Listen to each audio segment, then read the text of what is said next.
Hello YouTube. Today I'm making a video to talk about the lack of torsional stiffness in very tall bicycle frames, especially when they have conventional size tubing rather than oversized tubing.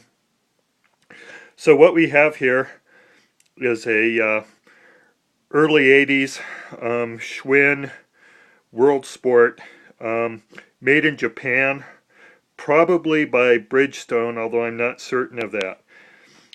This is a 27-inch frame.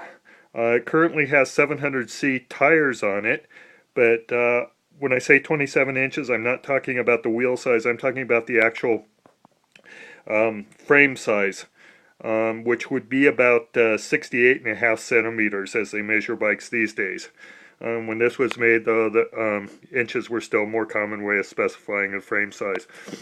So, specifically, what I assert the problem with such a tall frame is this head tube. Now here's a familiar object for comparison with that head tube. You can see that there's about exactly one beer bottle of distance between the top tube and the center of the down tube. And what I claim the issue is that this head tube is actually a torsion spring. If the top tube tries to go one direction and the down tube tries to go the other direction, which is what happens when the frame flexes in torsion, then this head tube is loaded in torsion. And when you make the head tube very long like this, it's not very stiff in torsion. So what I'm going to do is take the bike down from the bike stand now and move it over into the doorway here. And I'm going to brace the handlebars against the door frame with my hip on the other side. And I'm shooting downward now. And let's see if I can show this. Now I'm pushing sideways on the seat. So you can see how much I can move the seat with not very much pressure. I've got my hand steady here, so that's not the camera moving. That's actually the top tube is moving that much. And if I pull on, yeah, the handlebars are slipping here. Let me get my bracing back.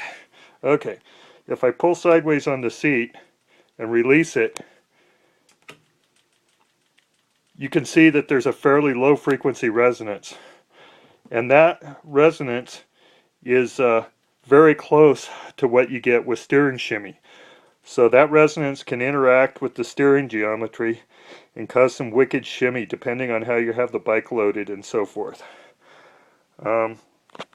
So if I shoot directly down along the head tube here, you can sort of see, let's see if I can get the two tubes in view, and you can see that the angle between those two tubes is changing as I push and pull on the seat. And I've got the handlebars braced so that the head tube really isn't moving here. It's a little hard for me to put this force and hold the camera at the same time, but when I release it like this, let's see if I can capture this.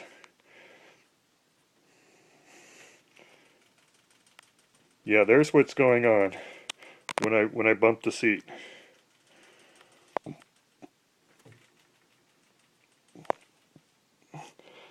Anyhow, one way to address this, I'll put the bike back up on the stand. One way to address this issue that has been used for, probably the last 60 years or so at least, is by adding a second top tube, which I've shown the position of here by sticking a frame pump in there. Now when you try and flex the tube in torsion, you've got a very short distance here between this lower top tube and the down tube, So you only have an extremely short section of head tube that's acting as a torsion spring. So that becomes an extremely stiff connection there, and really raises the resonant frequency well above what you would get with the shimmy frequency, which is why shorter frames tend not to have this problem. In addition, you've got the combined torsional stiffness of two top tubes now instead of just the one. So that's why